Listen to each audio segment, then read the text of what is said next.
I kind of did take it personally because it happened right in an area that I really care about. We have very few lobster, if any, in Narragansett Bay.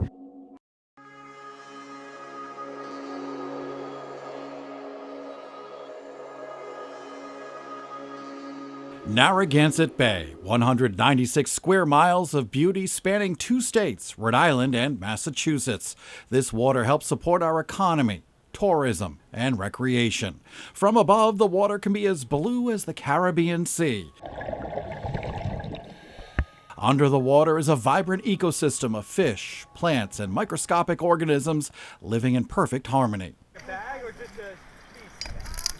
People care about the bay and want to protect it. The water hasn't always been this clean. It wasn't too long ago that our bay was in trouble. I landed on the crew team at Brown University, and I was on the bay in the fall of 1976, rowing up the Seekonk River and down here to the Providence River. Save the Bay Executive Director Jonathan Stone. It was disgusting. There was sewage in the water. There was trash everywhere.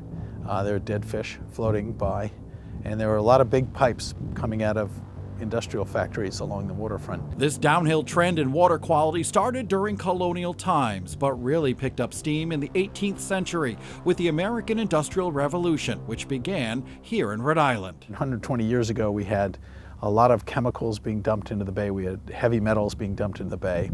Initially, the pollutants were coming from industry. Rhode Island Department of Environmental Management Director Janet Coit. And all of the bacteria and the nutrients that go into the waterways from our sewage plants. They were heavily using chlorine initially, which is toxic in a water environment. The land surrounding the bay, or its watershed, is more than 1,700 square miles, stretching from Worcester to Brockton to Narragansett. What happens on the land can impact this water. In the years after the start of the Industrial Revolution, the bay and its watershed were changed. Rivers were dammed as mills were constructed. Populations grew. Infrastructure altered water flow, and pollution levels soared. Lead, chromium, and mercury in particular rose to unhealthy levels. Mercury still contaminates portions of the upper bay. The stormwater coursing off of the roads in an intense storm combining with the sewer system, and then it overwhelms the sewer. So you have untreated waste, raw sewage going into the waterways. So it was really unhealthy and polluted and dangerous to people. Here we are, it's many, many years later, and we've made incredible progress over that time.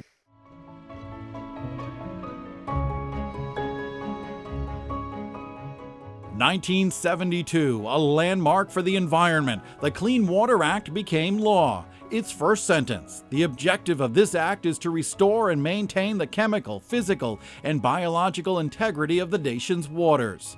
The act called for the elimination of pollutants in navigable waters, water quality improvements, elimination of toxic pollutants, and the construction of waste treatment plants. We have essentially approximately 2 million people who live in the Narragansett Bay watershed. All of the discharges from wastewater treatment plants that treat sewer in those cities are dumped into the rivers that flow into the bay. So those plants too have cleaned up their act dramatically. A lot of the sort of the regulatory tools relied on the Clean Water Act that was passed in 1972. At one point, the Fields Point wastewater treatment plant in Providence was deemed the worst treatment facility in the nation. And even with the Providence sewage treatment plant operating, I would still feel that this would not be a suitable place for bathing. After many improvements over the past 40 years, the facility is now considered one of the best in the world. Biological and filtration processes are used to treat 1.1 billion gallons of wastewater annually, dramatically cutting down on harmful bacteria and nitrogen levels in the bay. With legislation to limit pollutants, Narragansett Bay was on a clear path to become healthier. Still, whenever it rained too heavily, wastewater would end up in the bay. A combined sewer overflow project was started. The system collects and stores stormwater in underground tanks to be treated later, once the storm passes. The whole project is designed to capture the runoff, particularly the first flush, the first inch of rain, which carries with it all kinds of pollutants off the city streets, including oil and gas and grease from your car and pet waste and so forth, and it captures it in a giant tunnel underneath Allen's Avenue and holds it until the plant can catch up and process it. So the CSO tunnels alone have had a dramatic impact, positive impact on reducing bacterial pollution in Narragansett Bay. It's been the single most important factor in cleaning up the bay in the last 10 years. It began operation in 2008, and its expansion continues to this day. Still, problems persist. Greenwich Bay, a small cove in Warwick, looks clean and peaceful on this cold winter day.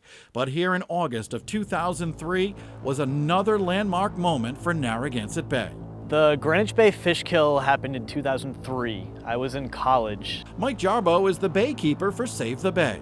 It was really eye-opening, and I kind of did take it personally because it happened right in an area that I really care about. And to know that the area I care about was not healthy, it probably had a little piece of why I am here today, knowing that I have a little bit of a role of preventing something like that from happening again. The summer of 2003 was a wet one with more than 14 inches of rain falling. All that rain carried what are called nutrients from animal waste into the bay. The warm bay waters, along with sunshine, helped to create an algae bloom. Once the nutrients were gone, the algae died, sunk, and decomposed on the bay floor, which depleted oxygen levels near the bottom.